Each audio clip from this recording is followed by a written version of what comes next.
Kiran. Welcome back to my channel LNMU commerce. आज की इस वीडियो में हम डिस्कस करने वाले हैं LNMU बीकॉम पार्ट 2 के subsidiary paper Indian economy and entrepreneurship development के मोस्ट VVI क्वेश्चंस को आज हम लोग कवर करेंगे। इस वीडियो में मैं all Indian economy and entrepreneurship development के सारे चैप्टर से मोस्ट VVI क्वेश्चन पिक किया है और उसे आज हम लोग डिस्कस करेंगे। इससे पहले मैंने दूसरे सब्सिडरी पेपर बीकॉम पार्ट 2 के मनी एंड बैंकिंग को ऑलरेडी अपलोड कर दिया है। अगर आप लोगों ने नहीं देखा है तो आप हमारे चैनल पर जाकर देख सकते हैं। तो चलिए आगे बढ़ते हैं। आगे बढ़ने से पहले मैं बता दूं, अगर आप लोगों ने अभी तक हमारे चैनल को सब्सक्राइब नहीं किया है तो प्लीज़ हमारे चैनल को सब्सक्राइब करें और बेल नोटिफिकेशन ऑन कर दें ताकि सारे नए वीडियोज़ की नोटिफिकेशन आपको मिलती रहे। तो चलिए स्टार्ट करते हैं। तो ये रहा हमारा पहला क्वेश्चन। जो मैंने मोस्ट VVI क्वेश्चन है वो मैंने ऑलरेडी हाईलाइट कर दिया है, तो आपको समझने में आसानी होगी। तो पहला क्वेश्चन आप देख सकते हैं यहाँ पे, what do you mean bye economic development, describe it's characteristics. तो इकोनॉमिक डेवलपमेंट से आप क्या समझते हैं और distinguish between growth and development, growth और डेवलपमेंट में क्या डिफरेंस होता है, इसके बारे में आपको डिफरेंस बताना है। ठीक है। नेक्स्ट क्वेश्चन हम देख सकते हैं, discuss the characteristics of Indian economy as a developing nation. Indian economy एक डेवलपिंग कंट्री है, तो इसके बारे में आपको डिस्कस करना है और इंडियन इकोनॉमी की कैरेक्टरिस्टिक्स को बताना है। तो जैसा कि अगर आप लोगों ने इंडियन इकोनॉमी पढ़ा होगा तो आपको पता होगा कि इंडियन इकोनॉमी एक मिक्स्ड इकोनॉमी है, ना ही ये कैपिटलिस्ट है पूरी तरह, ना ही ये सोशलिस्ट है। ये एक क्या है, इंडियन इकोनॉमी मिक्स्ड नेशन है। तो आपको मिक्स्ड इकोनॉमी के सारे कैरेक्टरिस्टिक्स को यहाँ लिख देना है। सिंपल सा क्वेश्चन है और ये बहुत इंपॉर्टेंट है एग्जाम पॉइंट ऑफ व्यू से। ये highlighted question most VVI question में से एक है, ये आप नोट डाउन कर सकते हैं। नेक्स्ट क्वेश्चन आप देख सकते हैं, यहाँ मैंने लिखा है, describe the changing face of Indian economy. तो इंडियन इकोनॉमी किस तरह चेंज हो रहा है, क्या क्या बदलाव इसमें आ रहे हैं, तो वो आपको लिखना है। तो चेंजेस में मैंने सबसे मोस्ट इम्पॉर्टेंट चेंजेस मैं यही कहूँगी कि कैपिटलिस्ट इकोनॉमी की तरह जो है कैपिटलिस्ट को ज़्यादा बढ़ावा दिया जा रहा है। गवर्नमेंट जो है ज़्यादा से ज़्यादा वो कोशिश कर रही है प्राइवेट प्लेयर्स को मार्केट में लाने का, ताकि जो हमारा कंपटीशन है वो बढ़े और इंडियन इकोनॉमी जो है डेवलप हो। नेक्स्ट हम लोग देख सकते हैं, describe the characteristics of Indian economy. तो यहाँ सिंपल है, इंडियन इकोनॉमी को आपको डिस्क्राइब करना है। इंडियन इकोनॉमी जैसे ही आए आप समझ जाइए, मिक्स्ड इकोनॉमी के सारे कैरेक्टरिस्टिक्स को आपको लिखना है।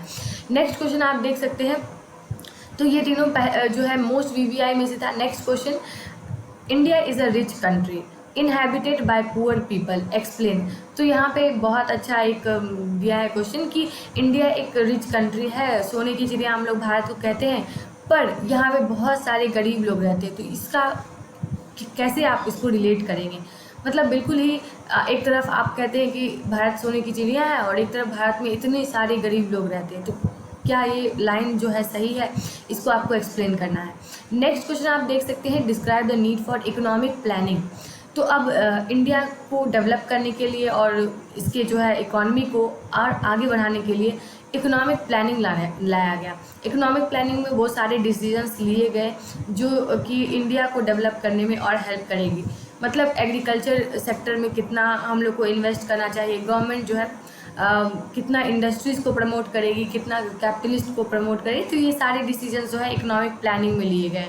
तो जो 5 ईयर प्लान है वहाँ वो आपको इस क्वेश्चन में डिस्क्राइब कर देना है। नेक्स्ट क्वेश्चन है, explain the objective of economic planning. तो इन इंडिया में जो इकोनॉमिक प्लानिंग बनाया गया उसका ऑब्जेक्टिव क्या था, क्यों बनाया गया इकोनॉमिक प्लानिंग। कुछ तो रीजंस रहे होंगे, कुछ बहुत सॉलिड रीजंस रहे होंगे, तो वो रीजंस को आपको इस क्वेश्चन में एक्सप्लेन करना है। नेक्स्ट क्वेश्चन आप देख सकते हैं, मोस्ट VVI क्वेश्चन में से एक है, explain the main characteristics and importance of Indian economic planning. तो जैसा कि मैंने बताया, इंडियन इकोनॉमिक प्लानिंग जो 5 ईयर प्लान है, 5 ईयर प्लान, उसे आपको यहाँ पे पूरा डिस्क्राइब कर देना है। नेक्स्ट है, जैसे फर्स्ट 5 ईयर प्लान है तो उसमें वो उसका आपको डेट पता होना चाहिए, प्लस उसमें क्या क्या इनिशिएटिव लिया गया, मोस्ट इम्पॉर्टेंट ऑब्जेक्टिव क्या था फर्स्ट 5 ईयर प्लान का, फिर सेकंड का, फिर क्या क्या अचीवमेंट्स हुआ, 5 ईयर प्लान जो हम लोगों ने बनाया उसमें कुछ अचीव किया या नहीं, तो वो सारे आपको लिखना है। नेक्स्ट क्वेश्चन है explain the role and importance of agriculture in Indian economy. तो जैसा कि आपको पता है कि मोस्ट ऑफ द जो पीपल हैं इंडिया के वो एग्रीकल्चर में इन्वॉल्व है, मतलब कि 70%, 70 to 75% आप कह सकते हैं कि एग्रीकल्चरल जो है वो पीपल जो है एग्रीकल्चर में इंगेज है, और बहुत इम्पॉर्टेंट पार्ट है एग्रीकल्चर इंडिया की इकॉनमी के लिए।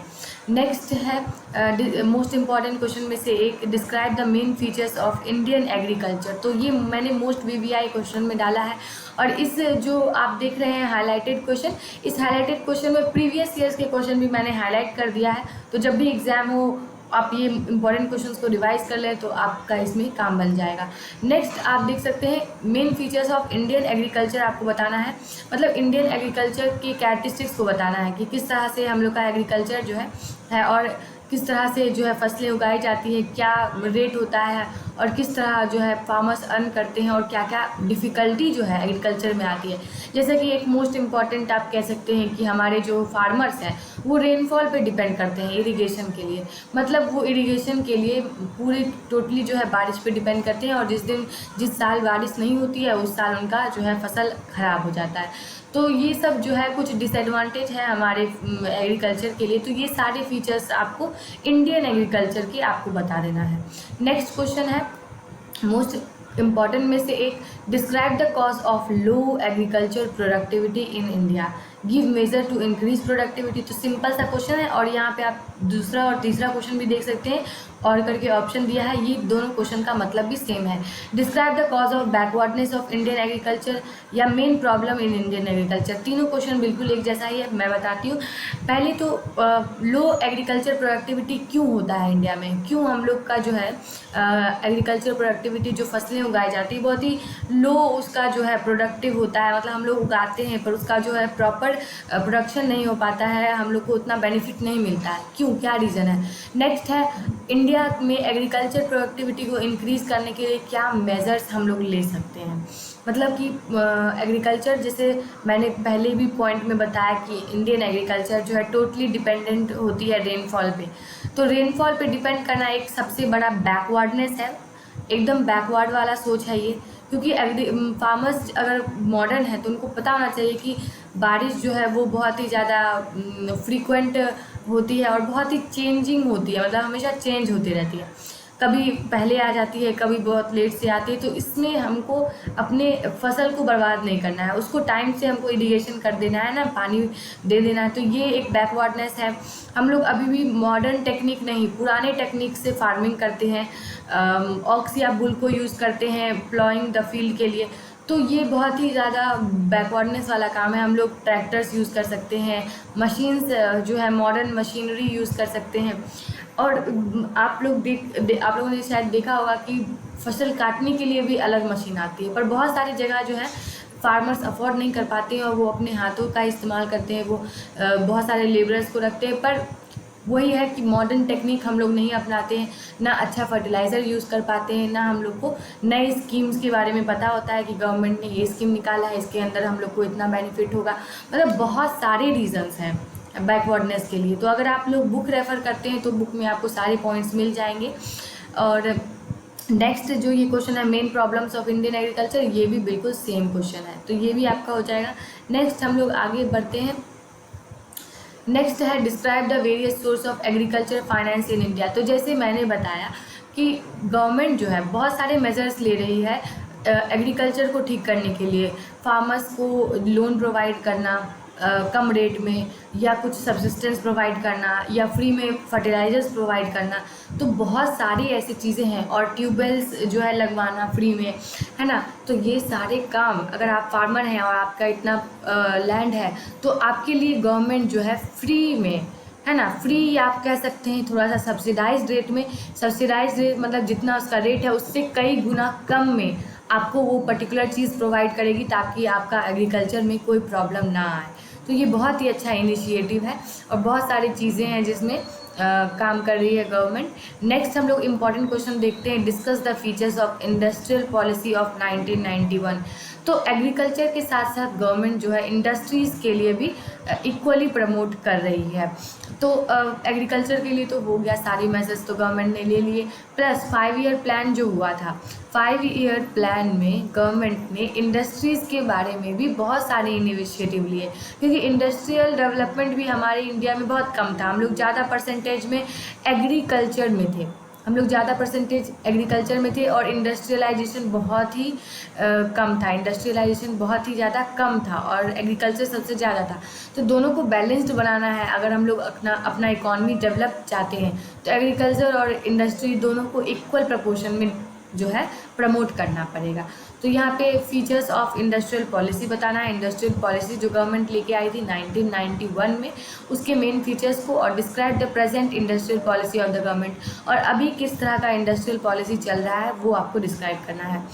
Examine the role and importance of small scale industries in Indian economy.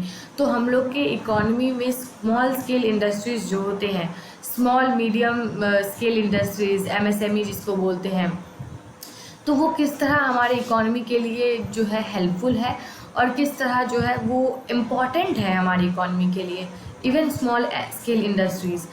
और वो हमारे GDP में ऑब्वियसली कंट्रीब्यूट करती है, इसीलिए सारे इंडस्ट्रीज, चाहे वो स्मॉल स्केल हो और या लार्ज स्केल इंडस्ट्री हो, सारे को जो है हम लोग इम्पॉर्टेंट मानते हैं। नेक्स्ट क्वेश्चन है, describe the growth of jute industry in India. तो सबसे ज़्यादा मैन्युफैक्चर होता है जूट जो है इंडिया में, उसके बाद बांग्लादेश में, फिर वेस्ट बंगाल में। तो ये सब जो 3 एरिया है यहाँ पे जूट का प्रोडक्शन बहुत ज़्यादा होता है। What are the main problems of jute industry. तो जूट इंडस्ट्रीज़ के भी प्रॉब्लम्स हैं, उसको यहाँ आपको पूरा डिस्क्राइब करना है। नेक्स्ट है, describe the growth and present problems of sugar industry.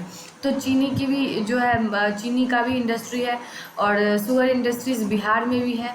बहुत जो है हम कहते हैं सारे स्टेट्स में से सबसे ज़्यादा शुगर जो है बिहार में होता है।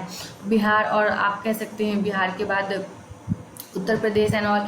तो यहाँ पे शुगर इंडस्ट्रीज़ वेस्ट बंगाल में भी है, बांग्लादेश में भी शुगर इंडस्ट्रीज़ है। तो ये सब जो है किस तरह की प्रॉब्लम फेस करती है शुगर इंडस्ट्री, उसके बारे में आपको यहाँ लिखना है। नेक्स्ट है, describe the growth and problems of iron and steel industry in India. तो आयरन एंड स्टील इंडस्ट्री किस तरह की जो है प्रॉब्लम फेस कर रही है। One of the main reason तो मुझे याद है जहाँ तक, यहाँ पे आयरन एंड स्टील इंडस्ट्री के लिए जैसे मिनरल, आयरन और स्टील के लिए जो आप मिनरल रॉ मटेरियल आप कहते हैं, रॉ मटेरियल जहाँ अवेलेबल है उससे बहुत दूर उनका फैक्ट्री है।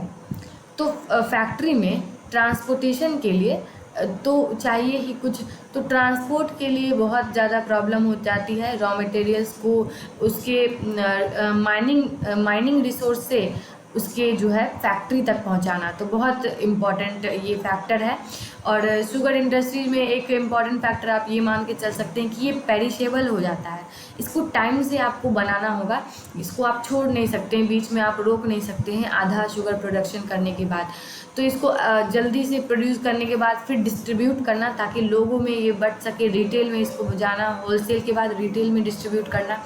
तो टाइमली जो है, जो प्रिजर्वेटिव चीज़ है, जो खाने पीने की चीज़ें हैं, उसको बनाने के साथ साथ जो है उसको ट्रांसपोर्टेशन अलग अलग जगह करना, ये भी इम्पॉर्टेंट है। नेक्स्ट क्वेश्चन है, describe the various problems of industrial development. तो इंडस्ट्रियल डेवलपमेंट में क्या क्या प्रॉब्लम्स आ रही है गवर्नमेंट को, ये आपको इस क्वेश्चन में डिस्क्राइब करना है, और ये इंडस्ट्रियल पॉलिसी वाले चैप्टर से ही लिया गया है। Describe the measures to encourage industrial development. तो इंडस्ट्रियल डेवलपमेंट के लिए क्या क्या मेजर्स गवर्नमेंट लिया है, सिंपल सा क्वेश्चन है, इसमें आपको सारे मेजर्स लिखना है, या तो और करके आप देख सकते हैं, describe the role of industrial growth of in Indian economy. तो इंडस्ट्रियल ग्रोथ किस तरह का है इंडियन इकॉनमी में, ये आपको डिस्क्राइब करना है। नेक्स्ट मोस्ट VVI क्वेश्चन में से एक है, what do you mean by green revolution, और ये मैंने मोस्ट VVI क्वेश्चन में रखा है, बहुत इंपॉर्टेंट है ग्रीन रिवॉल्यूशन, बहुत रिपीटेडली पूछा गया है ये क्वेश्चन। तो describe it's impacts and effects. तो ग्रीन रिवॉल्यूशन सिंपली आप समझ सकते हैं एग्रीकल्चर को बढ़ावा देने के लिए, एग्रीकल्चर को प्रमोट करने के लिए, अच्छा प्रोडक्टिविटी के लिए, अच्छा एग्रीकल्चर प्रोडक्टिविटी हो सके, उसके लिए ग्रीन रिवॉल्यूशन लाया गया। ग्रीन रिवॉल्यूशन के अंदर हाई यील्डिंग वैरायटी सीड्स जो है वो इंट्रोड्यूस किया गया फार्मर्स को, ताकि फार्मर्स जो है हाई यील्डिंग वैरायटी सीड का मतलब है अच्छी क्वालिटी की सीड्स जो है यूज़ करे अपने खेती के लिए, ताकि जो उनका फसल है वो अच्छा क्वालिटी का हो। और इरिगेशन के लिए भी बहुत ज़्यादा प्रमोट की। तो ग्रीन रिवॉल्यूशन में बहुत सारी चीज़ें गवर्नमेंट ने की, उसमें से एक सबसे इम्पॉर्टेंट ये हाई यील्डिंग वैरायटी सीड्स था। दूसरा इम्पॉर्टेंट चीज़ था इरिगेशन। इरिगेशन जो है मोस्ट इम्पॉर्टेंट एक था इरिगेशन। तो ये जो है बहुत सारी जगह जो है, स्पेशली हम कह सकते हैं कि नॉर्थ इंडिया में ये ज़्यादा पॉपुलर हुआ। उसके बाद जो है ये साउथ में बहुत कम पॉपुलर हो पाया, फिर भी नॉर्थ इंडिया जहाँ तक ये पॉपुलर हो पाया वहाँ पे इसने बहुत ही अच्छा अपना जो है मतलब इसका इम्पैक्ट बहुत अच्छा रहा, प्रोडक्टिविटी इंक्रीज़ हो गई। पर इसकी एक डिसएडवांटेज ये भी रही कि सॉइल की जो है वो क्वालिटी ख़राब हो गई। बहुत ज़्यादा हाई जो है हाई पावर का फर्टिलाइज़र यूज़ करने की वजह से सॉइल जो है डिग्रेडेट कर गया और उसकी फर्टिलिटी ख़त्म हो गई। तो नेक्स्ट जो फिर फसल उगेगा वो बहुत ही ज़्यादा मतलब लो क्वालिटी का होगा। तो ये इसका एक ये डिसएडवांटेज मोस्ट इम्पॉर्टेंट ये था। पर बहुत सारे पॉइंट्स है बुक में, आप अगर बुक प्रेफर करते हैं तो यहाँ पे बहुत सारे आपको ग्रीन रिवॉल्यूशन के बहुत सारे पॉइंट्स मिल जाएंगे। नेक्स्ट है discuss the problems of marketing of agriculture products in India and also suggest suitable suggestion to remove them. तो एग्रीकल्चर प्रोडक्ट्स को मार्केट में किस तरह लाया जाए, इस पे भी गवर्नमेंट हमेशा काम करती रहती है कि एग्रीकल्चर प्रोडक्ट्स जैसे ही फसल तैयार हो वैसे ही मार्केट में उसको फ्रेश बेचा जाए। इसके लिए ट्रांसपोर्टेशन के सिस्टम को इम्प्रूव करना होगा, है ना। और जो भी फार्मर्स हैं उनको एक अच्छे प्राइस, है ना, एक फेयर प्राइस जो है, फेयर प्राइस पे जो है गवर्नमेंट को फार्मर से चीज़ें लेनी होगी, तब जाके वो मार्केट में बेच सकते हैं। और कभी कभी बहुत ज़्यादा आप लोगों ने देखा होगा जो डीलर्स होते हैं, जो मतलब होलसेलर्स होते हैं आप कह सकते हैं, वो फार्मर से इतने कम दाम में जो है वो या चावल है, गेहूँ है, कुछ भी खरीदते हैं और मार्केट में उसे हाई प्राइस में बेचते हैं। तो यहाँ पे गवर्नमेंट जो है बीच में कोई भी होलसेलर या कोई भी डीलर वगैरह को नहीं लाना चाहती है, वो खुद फार्मर्स से वो प्रोडक्ट खरीदेगी और जो भी क्रॉप उगाया है फार्मर ने और उसको फेयर प्राइस में खरीदेगी, ताकि फार्मर को भी कोई दिक्कत ना हो। नेक्स्ट आप देख सकते हैं यहाँ पे फार्मर ही ठगा जाते हैं। नेक्स्ट है describe the achievements of economic planning in India. तो इकोनॉमिक प्लानिंग में जैसा कि मैंने पहले ही हाईलाइट कर दिया था, इकोनॉमिक प्लानिंग में 5 ईयर प्लान जो है उसके बारे में आपको बताना है। 5 ईयर प्लान, 5 ईयर प्लान के बारे में पूरा आपको डिस्क्राइब कर देना है इस क्वेश्चन में। 5 ईयर प्लान बहुत इंपॉर्टेंट है। नेक्स्ट है what are the problems of economic planning and in an underdeveloped country. तो हम 3 टाइप का होता है, एक डेवलप्ड होता है, एक डेवलप्ड होता है, एक डेवलपिंग होता है, एक डेवलपिंग होता है और एक होता है अंडर डेवलप्ड। ये होता है अंडर डेवलप्ड। तो डेवलप्ड पूरा डेवलप्ड होता है और डेवलपिंग मतलब वो अभी डेवलप्ड होने को है। नेक्स्ट अंडर डेवलप्ड जो होता है वो टोटली पुअर कंट्री हो गया, मतलब टोटली अंडर डेवलप्ड है। और यहाँ पे अंडर डेवलप्ड कंट्री में बहुत सारे प्रॉब्लम्स होते हैं, बहुत सारे प्रॉब्लम्स होते हैं, मतलब वहाँ महंगाई भी ज़्यादा होती है, प्लस पुअर पीपल की रेट भी ज़्यादा होती है, पॉवर्टी भी बहुत ज़्यादा होती है, अनएम्प्लॉयमेंट एक्सेस हो जाती है। तो ये सारे प्रॉब्लम्स आपको अच्छे से लिखना है इस पॉइंट में। Failures of economic planning in India, कुछ इकोनॉमिक प्लानिंग में जो डिसीजन लिया गया था वो टोटली फेल कर गया, तो उसके बारे में आपको यहाँ लिखना है। नेक्स्ट है describe the AIIMS and goals of 12th 5 year plan. तो 12th 5 ईयर प्लान जो है, जो 2012 से 2017 के बीच था, उसके बारे में आपको बताना है कि क्या क्या गोल्स और प्लान थे 12th 5 ईयर प्लान के। नेक्स्ट है critically examine national agriculture policy of government of India. तो नेशनल एग्रीकल्चर पॉलिसी जो है क्या है गवर्नमेंट की, उसके बारे में आपको बताना है। Describe the present status of information technology and give its role.